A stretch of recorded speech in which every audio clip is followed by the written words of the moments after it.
જય સ્વામી।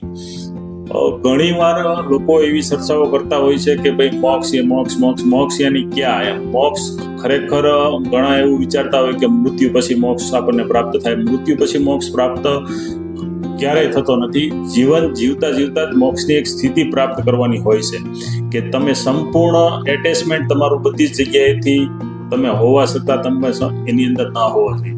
એ જ સાચી મોક્ષની સ્થિતિ છે, જે તમારી અપેક્ષા રહિત જીવન કે જે કાંઈ તમે માનો કે પરમાત્માની કૃપામાં જે કાંઈ મળ્યું છે તમને એમાં તમને સેટિસ્ફેક્શન એક સમાધાન પ્રાપ્ત થવું એ જ મોક્ષની સ્થિતિ છે કે તમે સંપૂર્ણ સાક્ષી ભાવમાં જીવન જીવવાની એક કહેવાય ને કે પ્રેક્ટિસ કે સંપૂર્ણ જે કાંઈ આપણને મળ્યું છે પરમાત્માની કૃપા અને કરુણામાં મળ્યું છે સતત એનો આભાર વ્યક્ત કરવો કે આજે આપણને માનો કે ક્યાંય પણ આપણે જવું છે તો ગાડીમાં આપણે ગાડીની વ્યવસ્થા થઈ ગઈ કે આપણે આજે ફોર વ્હીલમાં બેસીને આપણે એક જગ્યાએથી બીજી જગ્યાએ ગયા તો આજે એની કરુણા અને કૃપામાં આપણે એને આભાર વ્યક્ત કરી દેવાનો કે ભાઈ તારી કરુણા અને કૃપામાં આજે મને આ વ્યવસ્થા પ્રાપ્ત થઈ બદલ ખૂબ ખૂબ ધન્યવાદ ને આભાર। તો એની અંદર આપણે સુખનો અહેસાસ ન હોવો જોઈએ ન દુઃખનો અહેસાસ। માનો કે બીજા દિવસે આપણે ક્યારેક ચાલીને જવાનું પેલું થયું કે ભાઈ આજે આપણે ચાલીને જાવ તો પણ પરમાત્માનો આપણે આભાર વ્યક્ત કરવા જોઈએ કે ભાઈ આજે તે મારા સ્વાસ્થ્ય માટે શરીર માટે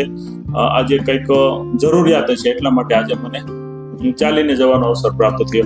તો હર એક વસ્તુ એવી જ રીતના ખાવા પીવામાં છે કે ભાઈ ક્યારેક આપણને સારામાં સારી વ્યવસ્થા ખાવાની મળતી હોય છે, ક્યારેક ભૂખું રહેવાનો પણ અવસર પ્રાપ્ત થાય। તો ખાવાનું જે સારું મળ્યું છે તો એની અંદર આપણે સુખનો અહેસાસ નથી કરવાનો કે તારી કરુણા અને કૃપામાં આજે તારી ઈચ્છા અનુસાર મને જે મળ્યું એ બદલ તારો ખૂબ ખૂબ ધન્યવાદ, ખૂબ ખૂબ આભાર।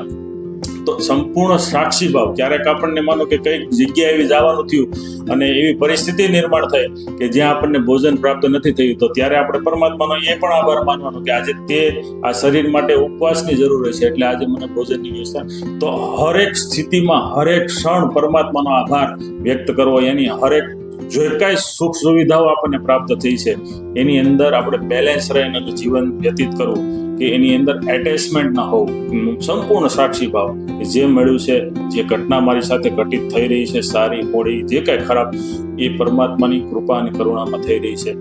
આવી સ્થિતિ આપણે જીવનમાં પ્રાપ્ત કરવાની હોય છે કે જે ધ્યાન જ એક એવો માર્ગ છે કે એના માધ્યમથી આપણે એક આ સ્થિતિ સુધી પહોંચી શકીએ।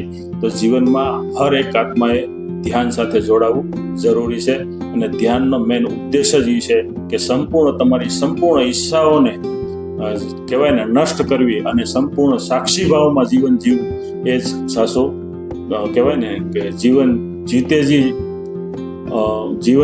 જીવતા જ એક મોક્ષની સ્થિતિ પ્રાપ્ત કરવાની એ જ સાચો મોક્ષ છે।